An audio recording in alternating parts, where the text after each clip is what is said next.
Welcome, everybody. Today is July 16th, 2020. I'm Mike. And I'm Brian. And this is what got our attention. So, before we start, as we typically do, what have you guys been playing? What have you been playing this week? I know we've been talking a lot about Satisfactory, which that has totally been a thing that I won't even mention anymore because it's getting ridiculous at this point. But I actually did check out Raft this week, too, so that was also I mean, I don't think we have to not mention it because it is ridiculous and it keeps getting more ridiculous the more we play it. And it keeps becoming a bigger and bigger time sink. That's for sure. Yeah.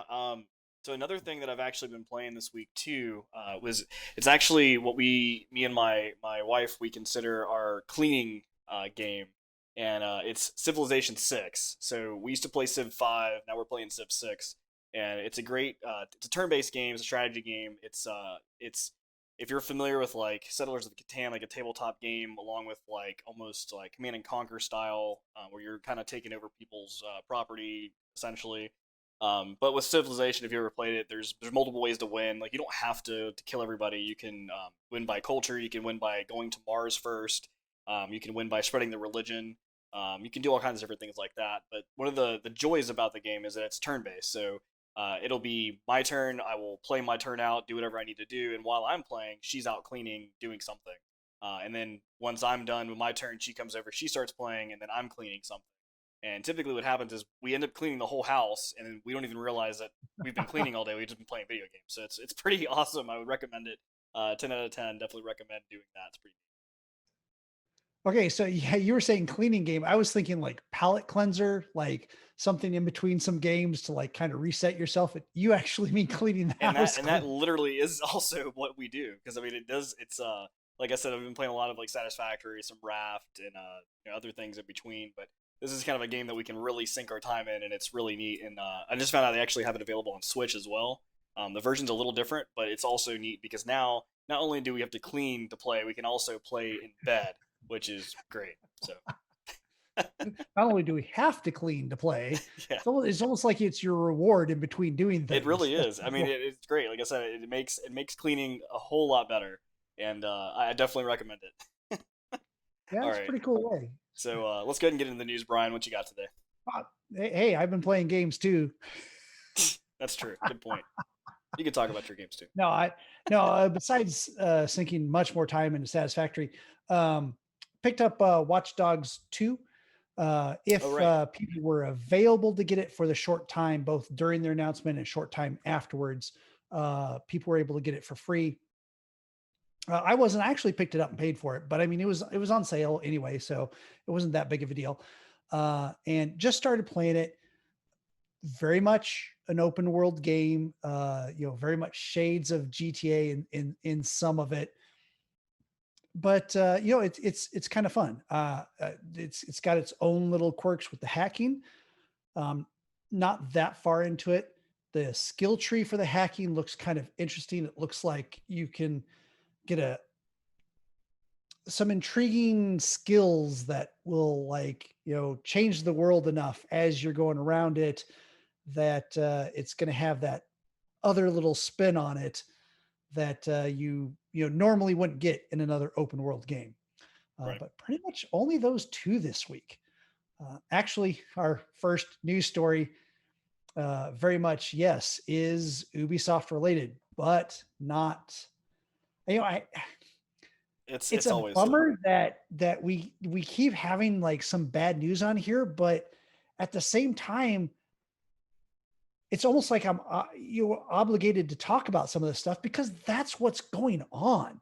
Right. And a lot of these things are important things. What's crazy is because last week we were just talking about the Ubisoft Forward, which you were just mentioning about where you get Watch Dogs 2 from. Yeah, exactly. And before the Forward even happened, because the Forward was Sunday, this kind of broke Wednesday, Thursday. So it was still kind of early while we were doing the podcast last week. But I believe it was a French news source, French Canadian or France.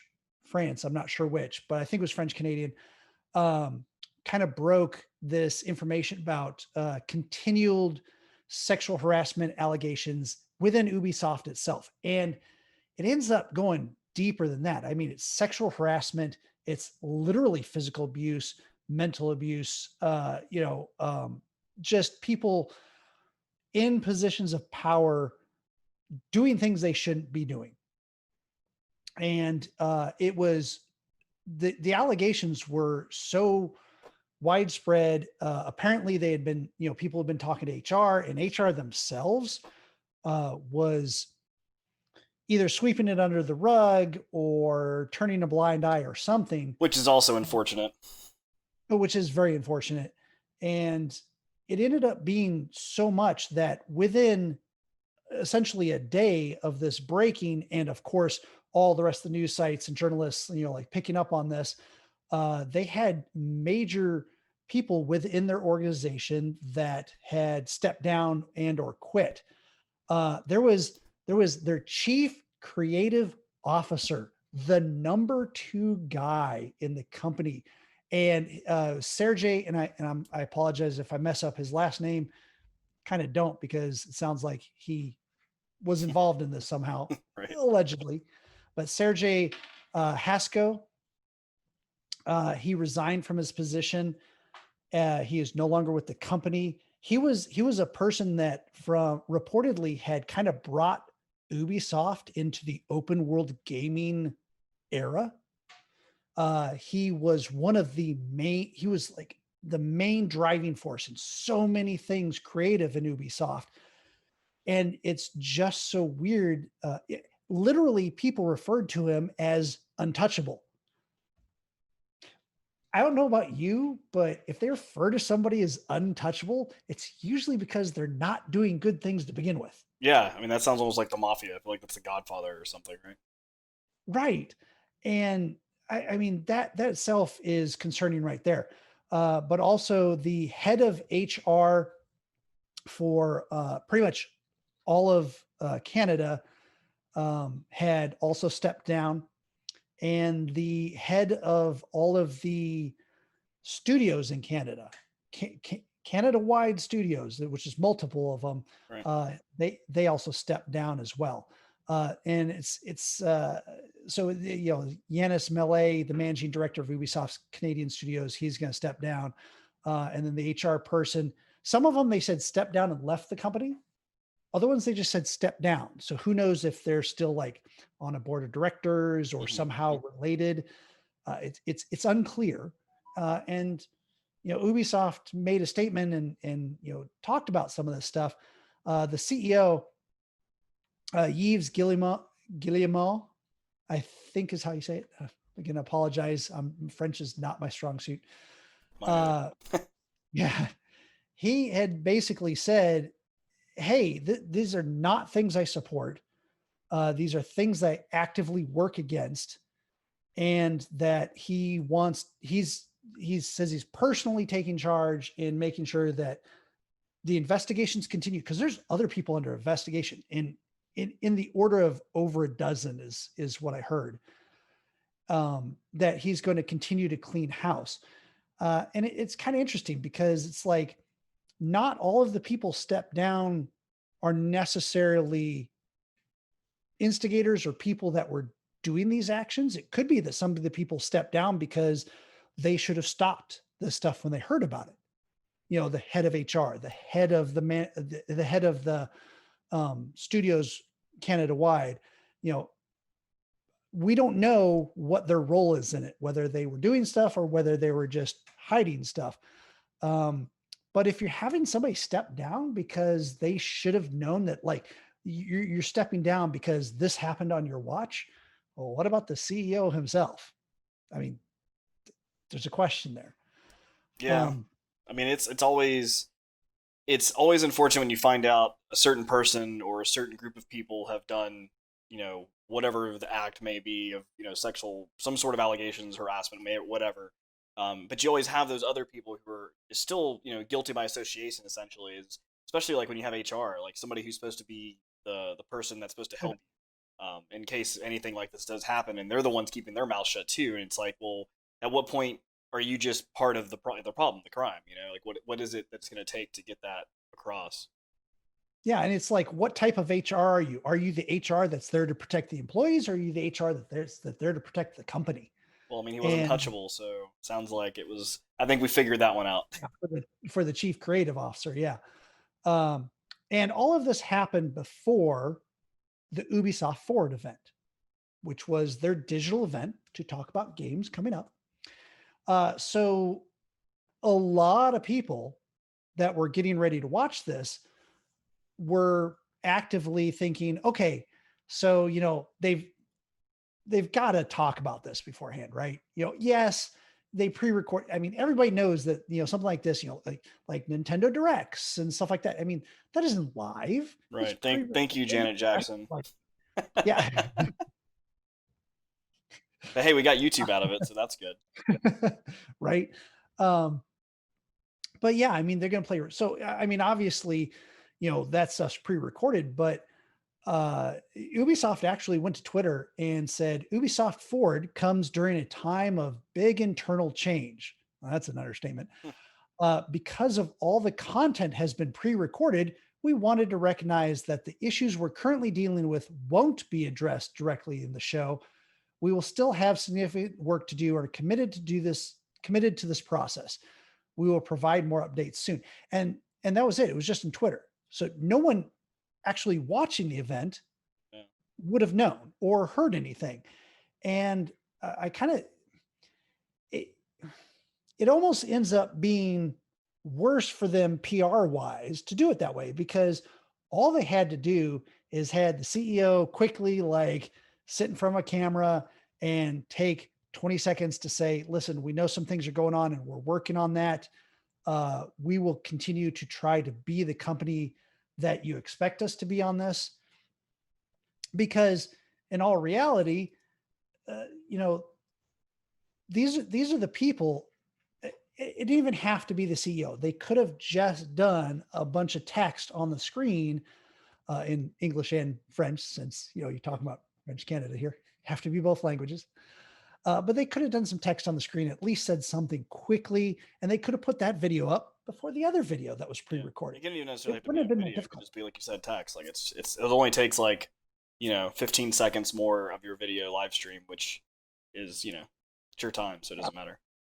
And you would think that they would do this, because this is the same company that in 2015, well, prior to 2015, they had something similar on their games, but in 2015, they changed what was, their disclaimer before the start of their Assassin's Creed games, and said, inspired by historical events and characters, this work of fiction was designed, developed, and produced by a multicultural team of various beliefs, sexual orientations, and gender identities. Right. Now they had added on the sexual orientations and gender identities in 2015. Prior to that, they didn't have that particular portion of it. But I mean, this company that was forward thinking then, 5 years ago, to say that, and then now when they're dealing with internally problems like that, and they don't think of like, hey, maybe we should put a quick disclaimer that, hey, we're working on this ourselves in for their forward event, and they kind of dropped the ball there as far as I'm concerned. Yeah, I mean, and don't get me wrong, the time, like you said, with between Ubisoft Forward and this announcement, this literally dropped. I think it was like Friday afternoon. I think when I messaged you, and I was like, "Hey, did you check this out yet? Like, this is insane." And Yeah, especially coming with the event coming up this weekend. So I mean, they had a little bit of time. I mean, and just for what you're saying, not for much, that, but yeah, just for a little quick blip, just to be like, "Hey, we understand. We are addressing this or whatever." And you'll know more later. That could have been all it took. It wasn't going to take like creative team to like build a nice like teaser trailer or like some kind of B reel to do. So yeah, exactly. I mean, the Twitter came out at 11:02 July 12th. So, and that was the day of the forward, but they knew about it. Like you said, Thursday, Friday. It would not have taken creative team much more than an hour to set something well, up. not to mention we knew on Friday, but they would have known before that, so they could have definitely had all of this prepared to move forward with it. Absolutely. I'm looking See what I forward did there? for, Move forward with it. yes. Amusingly enough, I'd wrote that in my show notes as well.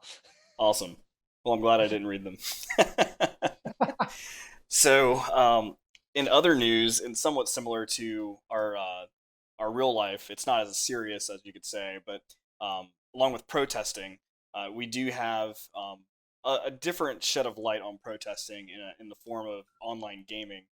So, Red Dead Redemption 2 has been online now for probably quite some time now. It's been since it's been released on PC. Obviously, it's been picked back up. People are starting to like really want to play it, and even I have done some. It's a little bit of like dabbling in the online role play type aspect of being like a Western person, and but there's actually a group of well, not a group of people, I would say it's just most of the fans, because it's been several months since the last time that what do you call it? Rockstar has put out an update for Red Dead Redemption Online. They put out the Moonshiners update. 7 months, yeah. They put out the Moonshiner update, which was kind of interesting because I mean I've played online, and if you've played online, without really getting into the higher levels of like the really good heist and the good things you can do, it's a lot of just like robbing stage cars. I mean, it's this mission, just rob a stage car. Next mission, guess what? You're robbing a stage car. So when they released the Moonshiners update, it was kind of like a little bit of like a breath of fresh air. Plus, it introduced that whole bootlegging aspect of it. But since then, they really haven't done anything since then. So what happened is recently there's a subreddit called Red Dead Fashion, and they were going to be holding events like a almost like a fashion show, I guess you could say. And they had their first ever one in Saint Denis on there. But since of all this was happening, they decided that the people started wearing the clown outfits because they felt like, as they said, since we're all clowns for believing we'll get an update, it's fitting that we dress up as them in the game too. And they're called the traveling circus fashion contest. So so everybody has now been flooding the online world of just wearing all these clown outfits, the stuff that they're protesting with, but it's within game content. They're not like hacking the game or anything. They're just literally wearing the clothes that the game has given them to do.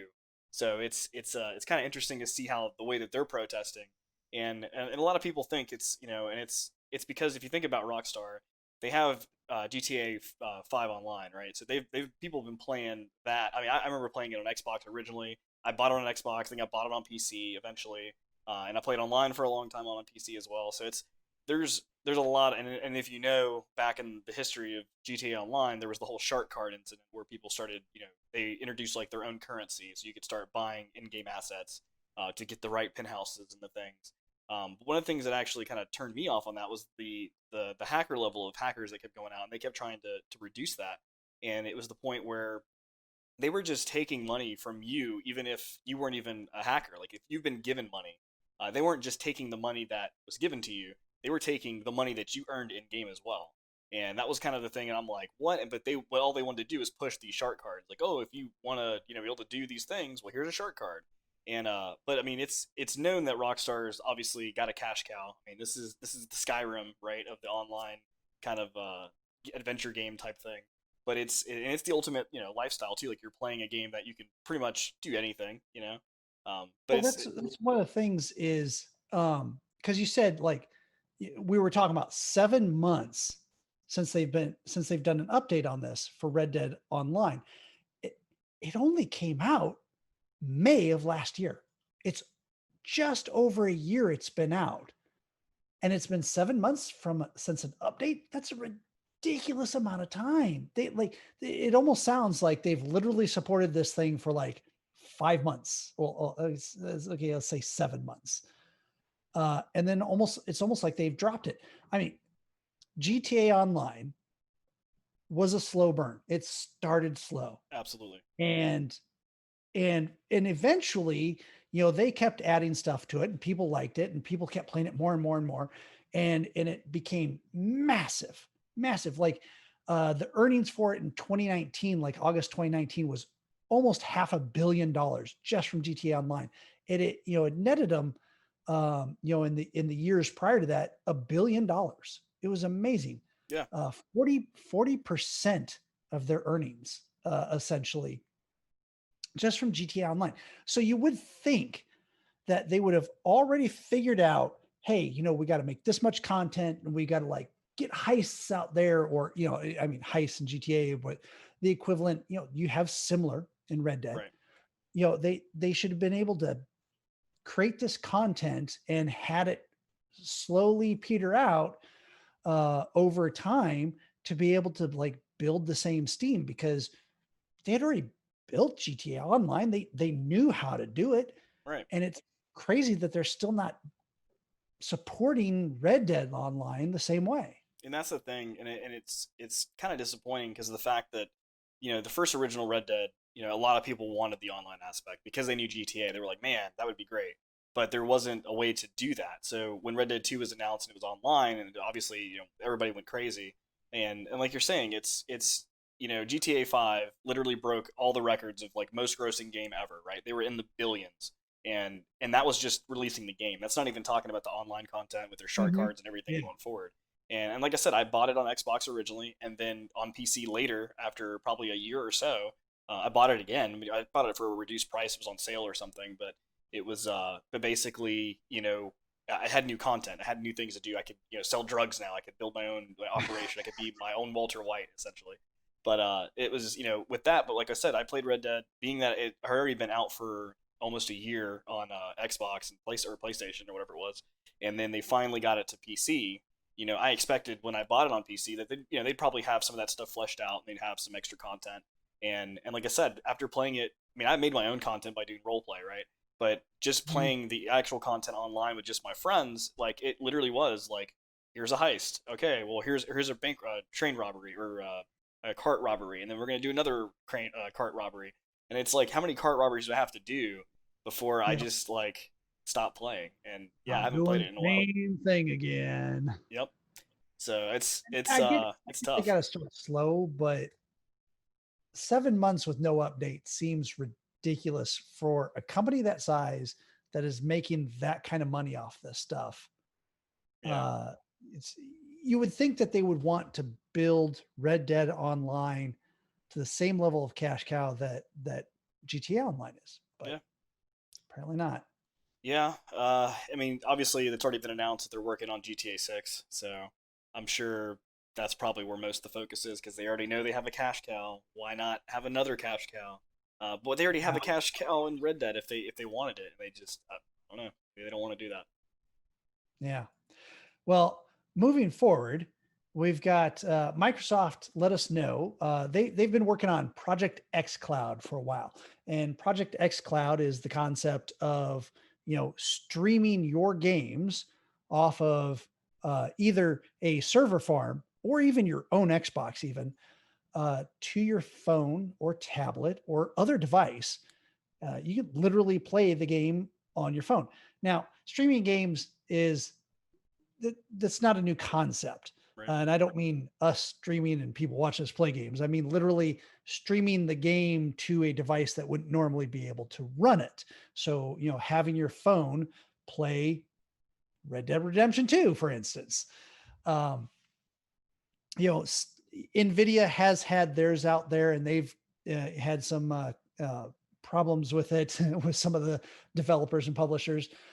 But the Xbox one was very interesting because it solved a couple of problems, because you owned your games on your Xbox, or at least you owned the license, but we won't go into EULAs here. And so all they were doing is like, oh, well, you're going to stream your own games that you already own to your device. And so Microsoft just recently announced that in September, they're going to go ahead and launch Project X Cloud, and it's going to be included free for everyone that has Xbox Game Pass Ultimate.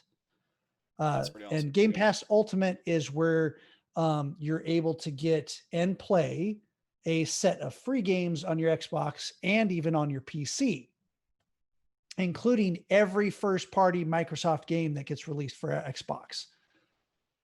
So already the games you quote unquote own is inflated by that right there. Obviously, it has to be something that is compatible with this Project X Cloud.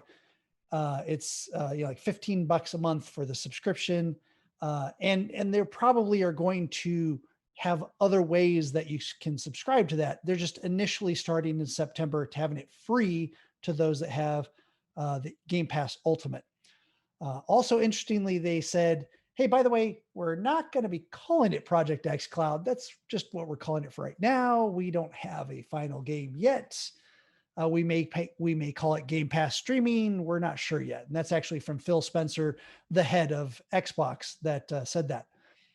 One of the interesting things is that they are promising more than 100 Xbox Game Pass titles will be playable on a phone or tablet when the streaming service launches in September. This is a couple months away. Yeah, literally like So, yeah. So there is a whole bunch of people that, as long as you have a controller that is compatible with your phone, or right, who knows if they're going to be able to do touch. I mean, there's not a lot of details on it yet, but definitely Bluetooth enabled controller, which the newer Xbox controllers do have Bluetooth in them. right. You'll be able to. They actually have a clip that device that clips onto your controller and holds your phone right up in front of the controller. So you can just like carry the controller around and it's holding your phone and everything, and you can just play the game right there like that. It is a streaming service, and because of that, it very much is going to be some of the concerns that streaming services have, which, there's a little bit more latency. It has to render everything. It has to send you down the video, and then you're pressing a button in reaction to a video, not the actual game itself, but a video. And then that button press goes back to the server. So some games are going to be more playable than others. But it seems like that this streaming service is taking care of some of the other problems that other streaming services aren't. NVIDIA with their streaming service, they had the problem where they're like, oh, everything that's in your Steam account, you can play. And then the publishers, for some strange reason, were saying, nope, we didn't give a license to do that. And which is really weird, because all NVIDIA was doing was spinning up a virtual server that had you logging into your Steam account and playing your Steam game on that server. So you would think that this would all be okay, but for some reason they had a problem. And then Stadia, Google Stadia, which looks fantastic, but the problem is in Stadia, you have to buy the Stadia version of the game.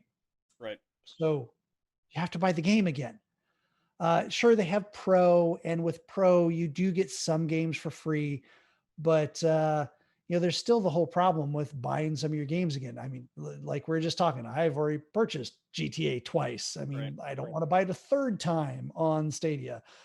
So they all have their pluses and minuses. Certainly, one of the minuses with the Xbox Game Cloud is that you have to be in the Xbox infrastructure. And if you wanted to play a PlayStation game, well, you're not going to be able to do that. You have to look at Sony's streaming solution, which they'll be obviously coming out with as well. But yeah, it's interesting that it's coming a lot quicker than I thought it would. Yeah. So actually, to roll into some good news, more of exciting news, we have actually an update from Baldur's Gate 3 that has been announced earlier this year.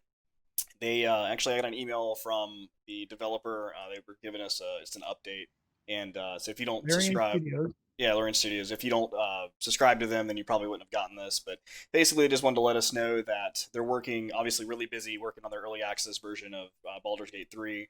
They've been taking a lot of feedback from us, the players, and also other people to try to get some kind of working early game access available for us. And they've made clear that with the early access, they're still going to be using our feedback on the gameplay and what we're wanting as a player in the game as well, which is really neat.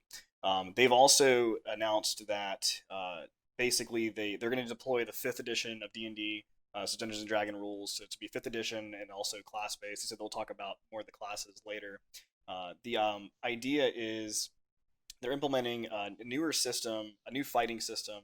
Or it's still gonna be turn-based, but it's going to be a little more like almost real time in a sense. Like people can play to like kind of do their turns together, so it doesn't take as much time. Because if you're familiar with like Divinity 2, like it can be really time crunching when you're waiting for the next person to go, and you're kind of looking around, you're kind of waiting, and when it finally gets to your turn, it's like it takes some time to get there. They're also talking about they're working on it's like yeah, it's like, one of your characters goes and then an enemy goes, and then another one of your characters goes, and then maybe another character, and then the enemy goes, and it kind of splits stuff up.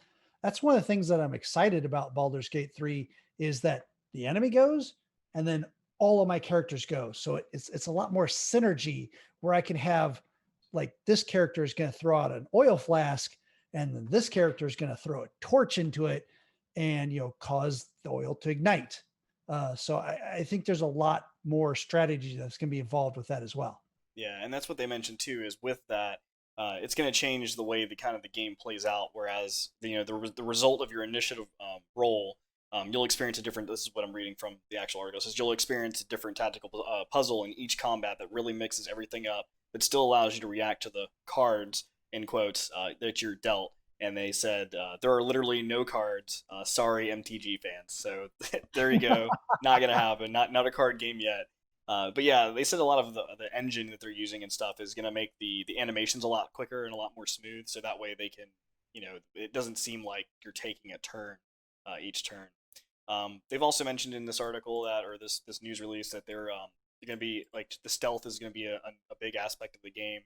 It's going to be really based on your position in lighting. So there's going to be like really dark lighting, which you'll obviously have best stealth in, versus like medium and light, and then none. And then the way that they said they're pretty excited about, because by the way that we interact as our character, if we do something to interact the environment, then the stealth will change as well. So they're saying adding that aspect in to where you can actually change the environment to also help your battle.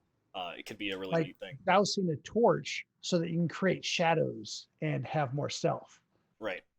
So it looks like a really good update. They are obviously super excited. These guys are always passionate with the work they do, and looking forward to seeing some new stuff with them. Absolutely.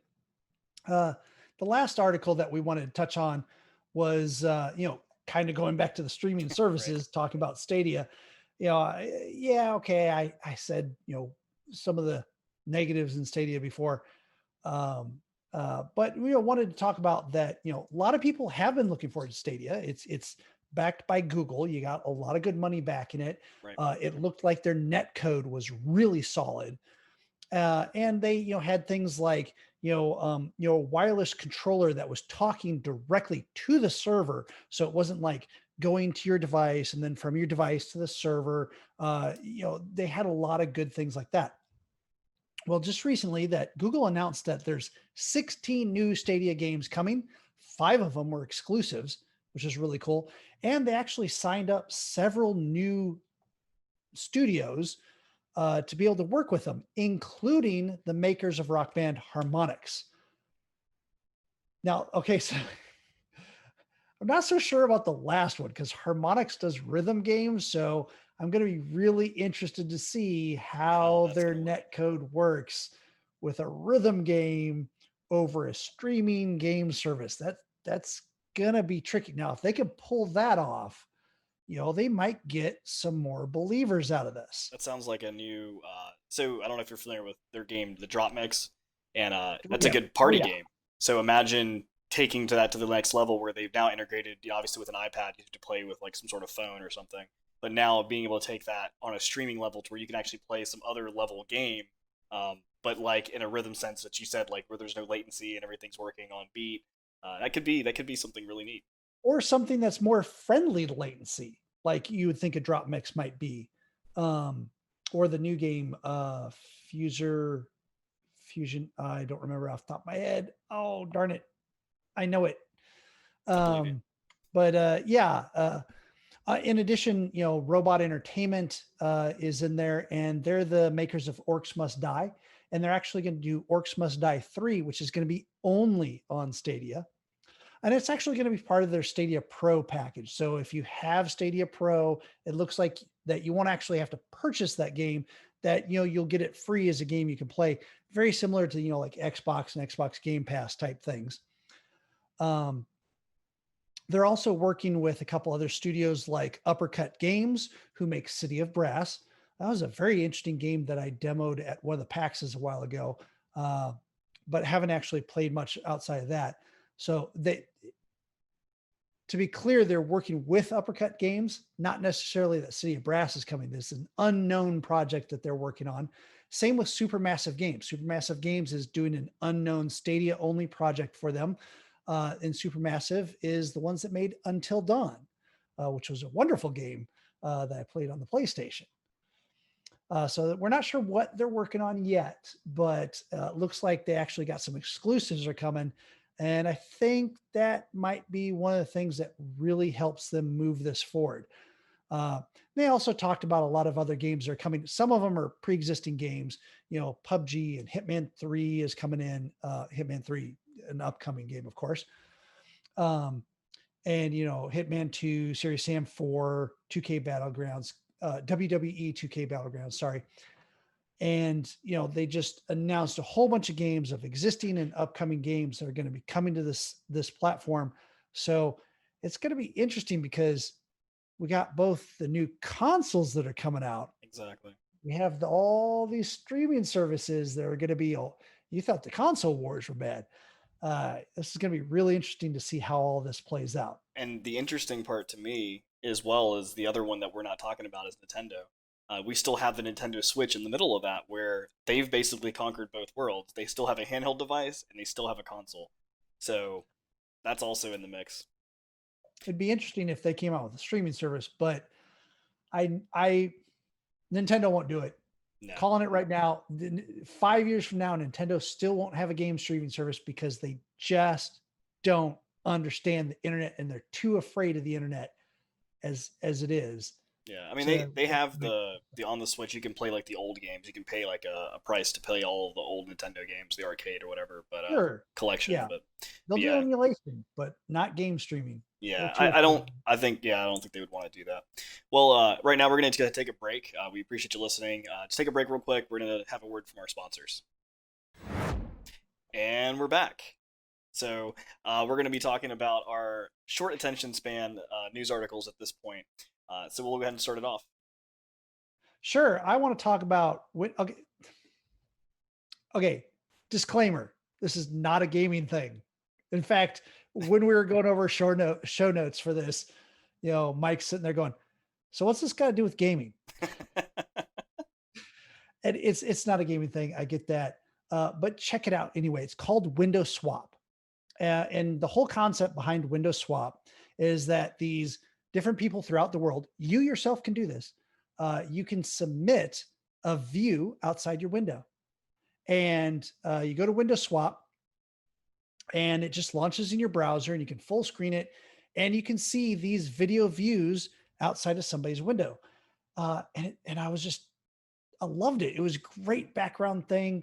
I mean, there was views of Australia and Germany and Italy and the Ukraine and Turkey and Israel and, Bronx, New York and Ann Arbor, Michigan, like all over San Francisco, all over the place, and some were better than the others. It was hilarious because there was a UK one that if you're paying attention to what's across the street and the businesses, you can actually figure out exactly what building that camera is in, right? Kind of doxing themselves. But other than that, I mean, like, some of them were like, more inside the building. You could see like their desk where they studied and did homework on. In fact, some of them you can actually see the homework they're working on. Other ones are like just the window. Some of them are videos that are only like 30 seconds. Other ones are videos that are like a loop of like 15 minutes. And again, you can submit your own. I love the one that was in Portugal, and I was just watching it. And as I was watching it, this very dark van with blacked out windows, basically, and a little bit longer than a normal van, turns the corner, and it's just driving really slow. And there's just people walking behind it. And I'm just looking at that. I'm like, I think that's a funeral procession. And it was just, like, I'm used to it in the States, seeing a bunch of cars and their headlights on and stuff like that. And it was just like being able to see a little bit of this different culture and being able to see it just like kind of removed too. Like it's not so personal. You're not getting up in people's faces, but just seeing like, oh, here's a little bit of culture that's going by, something that I'm not used to, with what a moment ago was very familiar because you saw a street with cars and people walking down it. It was very nice. It was kind of moving. Liked it. Cool. Yeah, there's a subreddit that I actually follow. It's called WWTT, and it's where was this taken? And it's kind of similar to that. They basically post just I mean, it's way more obscure, I'm sure. Like it's just literally a picture of like a yard, maybe I don't know where in the world, but I feel like I keep following that because I'm gonna eventually see something that I know. So that's how I feel anyway. So our next topic here, our next headline we have is Overwatch has secretly removed a noose from their game. So if you're familiar with Overwatch, the character McCree, which is basically like a Clint Eastwood clone, essentially, always had the ability to be able to provide his like tag, which was like a noose in the game. And obviously, right now with the times we're in, with the Black Lives Matter movement, along with other just racially charged issues that are going on in the world, I guess Blizzard decided that it was a time to take that out. But the interesting part is they removed it without saying anything. They haven't said anything Yeah. publicly at all. All they've done is just removed it, and they've actually replaced it instead of the noose. Which I mean, going back to like the Western world, like I said, like a Clint Eastwood clone, like the noose, you always see that in Western movies, and it is about being hanged, but it's not necessarily a racial thing, sort of. But the point is they replace it with a horseshoe, like an upside down horseshoe, and it just says bad luck. So Yeah. I think it's about time too. I mean, it isn't the only spray. And for those that aren't familiar, the spray is basically just a full color. It's like graffiti. right, Is basically what it is.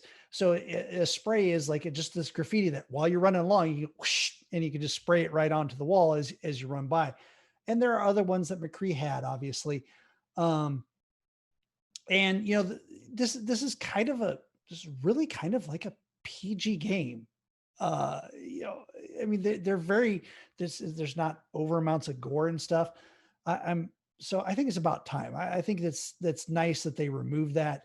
I do know that other people think that, like, okay, so you remove that once you remove the police uniforms that Diva and I forgot the other character, I think it's Bridget, have, because some of their uniforms, while they're not US police uniforms, could be considered like the over militarization of police. So yeah, there's something to be said there too. But definitely the noose had to go. That's kind of ridiculous that it was in there this long. I'm glad they removed it, whether quietly or not. yeah. At least That's they're fine. not That's part of it. like the Counter Strike days where you could literally upload your tag yourself. I mean, Mm. that was crazy. I used to be able to just tag like with my friends in Lampard. We would just tag things like we'd take a picture of each other and then start adding things to the picture. So at least we don't No, have that level anymore. the average person on the internet cannot be trusted to have that anymore. We have gone past those Yeah, days. CS got rid of that a long time ago. So what days we haven't gone past right now is necessarily physical media. Everybody's like, "Oh yeah, I'll just download that game and stuff like that." Well, then there's Microsoft's Flight Simulator, which is coming out again. They have a new version, a brand new version. And one of the big things is they're like, "Oh yeah, like 4K level of maps, like really zoomed into the ground, satellite maps of everything, like unprecedented detail." Well, that detail takes up a little space. In fact, pretty much to download and play the game is close to 100 gig. Which now Goodness. that's not the biggest game. I mean, even like I think it's Call of Duty is pushing like 200 gig if you get everything right now, but still 100 gig to download is quite a bit. Microsoft is actually going to have a boxed set, and because not everybody has HD, DVDs that can like fit 50 gig on a disc, they're releasing a DVD version. It's 10 discs, The which is problem I have amazing. is I don't even have a DVD-ROM anymore. Like I don't even have a place to put that. So I guess that's maybe the demographic of the people who are playing these types of games. I don't know. Well, I mean, I wouldn't say that. I would say that part of their demographic is going to be those that are in areas that maybe they just don't have that much bandwidth on their download that it's just going to take them forever. So the nice thing is that they can get this, and it's got the base game, it's got the base maps that they have. It even has some of the optional things in it that they don't necessarily need to install to play the game. And once they get that installed, there will be a modest down. You still have to download something, Of course. even though you got a box set. You still have to download something. That's the age that we live in. But there will be a modest download at that point in order to make the game fully playable. So I can see that, granted, we live in an area where we have fast internet, but not every area has that. Sure. We know people that we work with that live in areas that barely get 1 megabit download. So if you could imagine 100 gig over that, it's going to take a little while. They'll probably release the next version by that time. Yeah, exactly.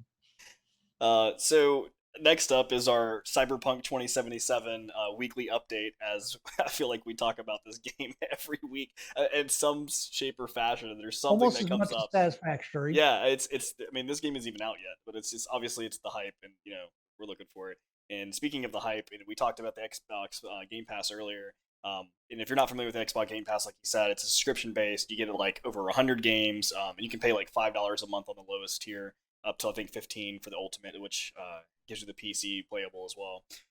So obviously people are starting to think, because even with some of the newer games that were released, like with Xbox, they released it on Xbox Game Pass. So like Outer Worlds, I was able to play that immediately when it was released for free on the Xbox Pass. So people are starting to think, the rumors online too, like, well, maybe Cyberpunk will be a part of that. How great would that be? I mean, right, that'd just be the icing on the cake, right? Well, that rumor has been shot down. So Radek, the lead PR manager or developer at Project CD Red, responded to a tweet from a person that said, person said, I don't know, let's use Cyberpunk for example. Microsoft pays to get it on Game Pass day one, but it's still available on Stadia, PC, PlayStation for $60, and Microsoft doesn't have to pay or replace the missed revenue from PlayStation. Only Xbox, so only about maybe 1 to 3 months. And Radek responded to him, and he said, "You have to pick another example, Jeff. No Game Pass plans for Cyberpunk 2077." So right. That has been squashed. Yeah, and the funny thing is I wasn't expecting it on Game Pass anyway. I mean, it is a full AAA game, and right. Yes, there could be a third party, because remember, first party, yes, goes on Game Pass, and that's because Microsoft owns the studios. I mean, that makes sense for them. Yeah, but I mean, Outer Wilds, not necessarily. I wouldn't necessarily call it a AAA game, but it's pretty close. But it's one of the exceptions. I don't expect a full AAA third-party game to come free day and date on Xbox Game Pass. So yeah. I think people were kind of crazy if they were thinking about that was going to happen. But your mileage may vary. I mean, I'm not surprised by this. This doesn't shock me a single bit. Project CD Red needs to get paid. I mean, they need to make the $60 per game that people are going to buy, because it's, like I said, right. it's they spent their blood and sweat and tears in it. And if there's actually that's a good podcast. I don't know why I just thought about this. It's called Blood, Sweat, and Tears, and it's Blood, Sweat, and Pixels essentially.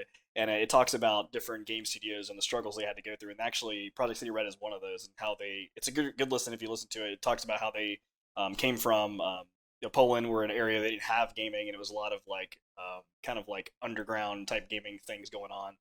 It's a good listen. I would check it out. But if you listen to that, you know where they're coming from. They need to make money. Just pay them. Pay them. Right. Are we going to make that thing now that we call out a podcast every episode? That'd be fun. Yeah, might as well.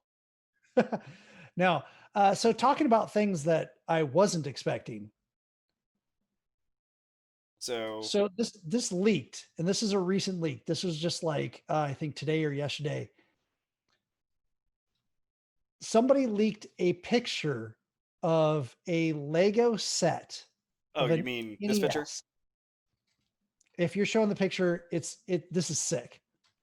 This picture. Got it. It is, well, for those of us listening, they can't see it, but they can also look this up. And Lego confirmed it. This is actually going to be a thing. It is a Lego NES. It's the NES console. It looks like maybe half scale maybe 2/3 scale. It doesn't look like 1-to-1. I'll show it again.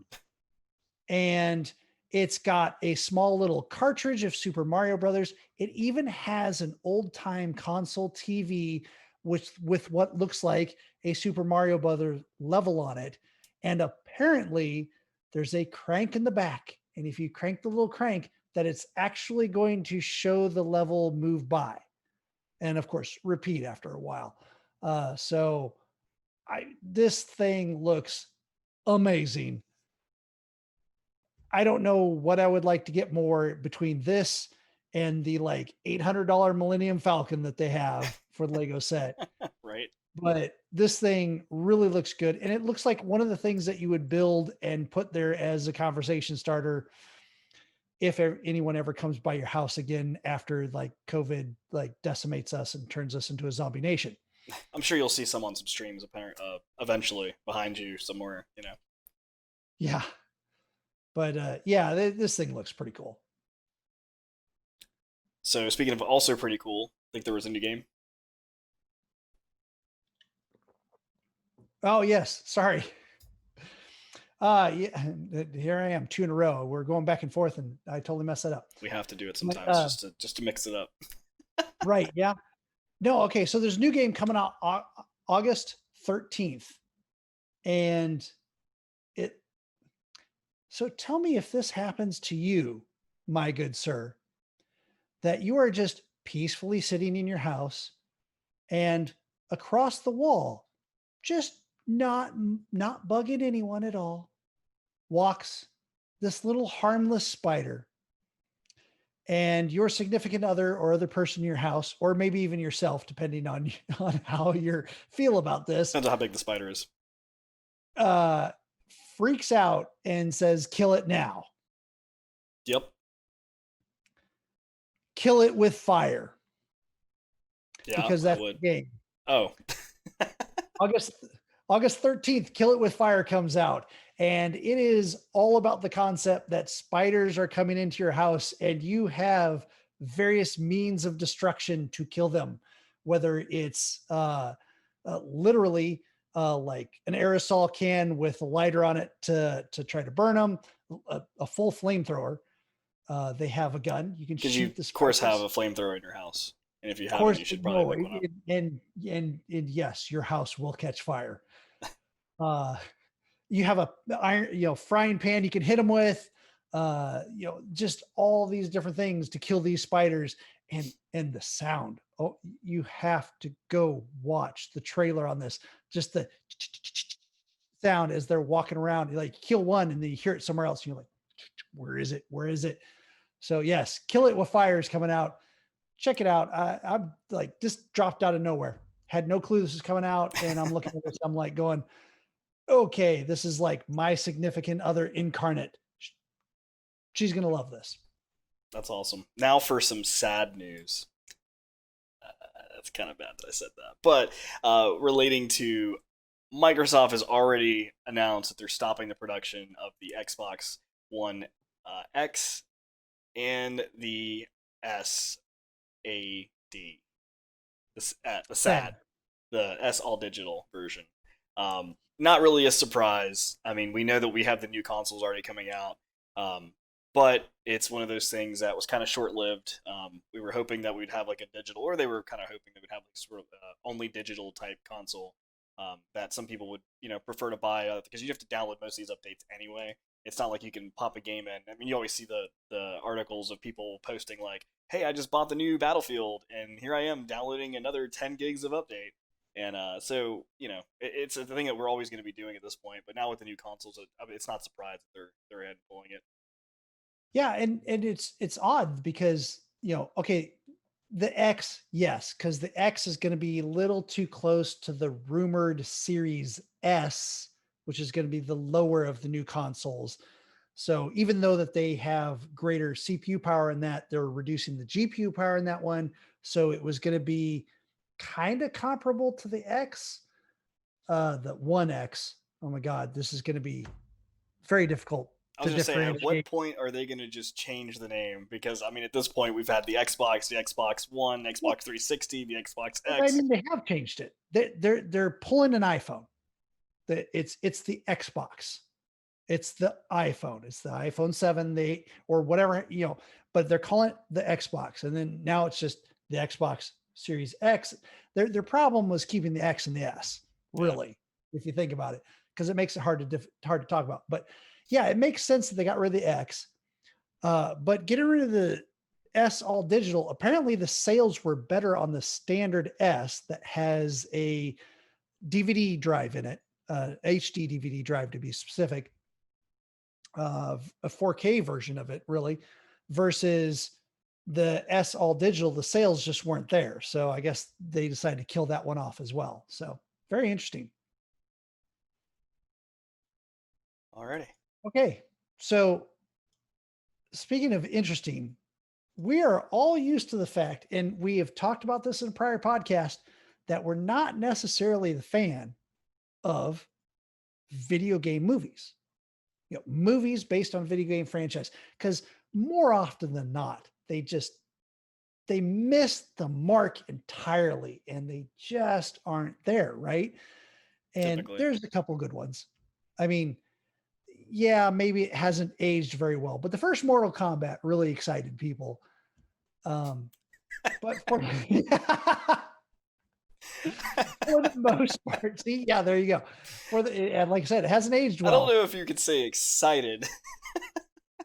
Hey, people were excited at the time. That was a while back. I liked it better than the Street Fighter. So. Oh God, that was even worse. But I mean, the people doing Street Fighter were very excited about making that movie. So, but yeah, we've already said that in general, we're not exactly a fan of taking video game property and making a movie. So that's why it's really interesting that A24, who are creating The Green Knight, and that's a Arthurian legend, King Arthur legend-based movie. And because of COVID-19 pandemic, that it's kind of been delayed indefinitely. So they're releasing Green Knight as a tabletop role-playing game. So now we're going the opposite way. We took a movie and we're making a game out of it. And it's very fun watching the trailer. The trailer in many ways is like watching a small snippet of Stranger Things, because you just see these kids and very period kids too. They don't seem like they're 2020, and they're playing the game and like they're throwing the dice and they're throwing up their arms. Believe me, I role play game and I throw up my arms too. So I'm not trying to make fun of them. I do the same thing, but it's just a great trailer. It looks like they made a fun little game. It looks like they actually put some effort into the book.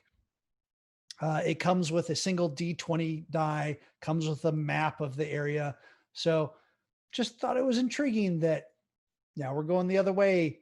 We're taking a movie, making a game out of it. Hey, and whatever we have to do. Speaking of the same topic, where we have a game, a book series turn into a game turn into a Netflix series, The Witcher. So yesterday, or actually today, we had a post of Henry Cavill. He actually is posting on his Instagram that he's building a new PC, and he has a video of himself putting together. As if you guys, if you follow him, he definitely is an avid gamer, and why he picked the Witcher 3 series, or the Witcher series on Netflix, is because he was a huge Witcher 3 fan and really enjoyed playing the character, and really liked it.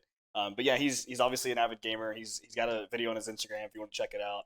And it's just been him basically building his PC, and it doesn't have like you can tell it's not really sponsored by. It's not like an advertisement. Yeah, he has the parts in the video. He shows you what he's building. It's using like a Ryzen here, so it's obviously there, but it's more about him building it, and it's actually pretty sweet. So if you get a chance, I would check it out on Instagram. Yeah, I've looked at it a little bit too, and he's got some like 70s funk on in the background, and it's got some humor in it. I highly recommend everybody checking it out, whether you're a Henry Cavill fan or whether you're a PC gamer or whatever. It's amusing. It's kind of cool. Check it out. Okay. At this point, we would normally sit there and say, hey, it's email time, and we wouldn't have any emails.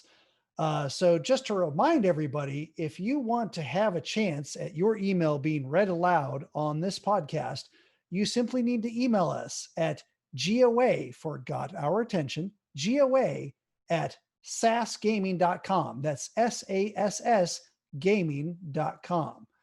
So, Mike, do we have any emails today? I heard we got some spam. Oh, look. I'm checking. Yeah, actually, we did get some spam. We did receive 2 emails about spreading our podcast at different places. Not sure if that's safe, especially with COVID times. I don't know if I I'm want glad to you said spread. that. I thought you were going to say spreading or seed or something. Yeah, I don't want to really spread anything right now. So, but out of the 3 emails that we did get, 2 were spam, and 1 was actually from a follower. So this email came in from a person named Sarg, and it talks about he goes into the email talking about he really enjoys the podcast and things, and one of the things that really he did enjoy was the story that we covered on Animal Crossing, basically talking about the memorials. And from what he said was, it said there was when you guys were talking about the in-game memorials, the first thing that came to his mind was the case of the information management officer from the U.S. government that was killed in the Benghazi attacks in September 2020 or 2012. Sorry, I believe there was a movie about this. I'm reading the email. This case comes to mind as I was playing Eve Online back in the day, and his death was like a hammer thrown at the whole Eve community since he was one of the top dogs of the biggest corporations, kind of like the guilds they have in the game that had thousands of players in it.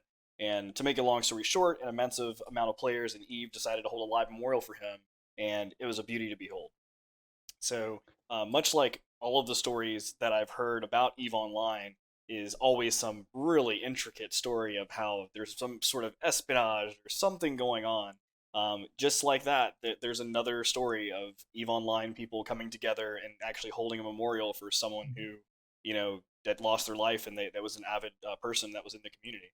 So, Yeah, I yeah, think if I remember correctly, I actually remember reading an article about this, and yeah, it was great. It was everybody coming together, having that in-game memorial, and I think even since then, that there's been another one where the game developers actually put an in-game memorial. I don't think it was necessarily the same person. I think it was another incident since then where there was a massive battle, and they have a memorial to a person within that battle as well. But no, that's amazing. It's really great to see. We also heard recently about a YouTube streamer that had passed away.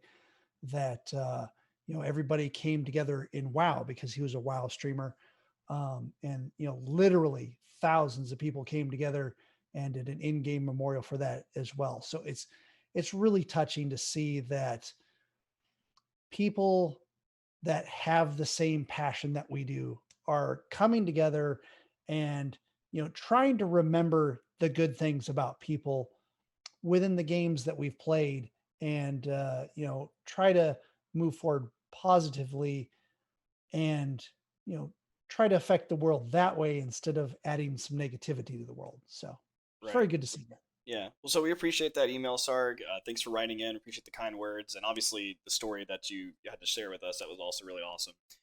So that's going to kind of wrap it up for us today for this week. And if obviously if you're listening to the podcast, you can check us out on all of your podcast different sites.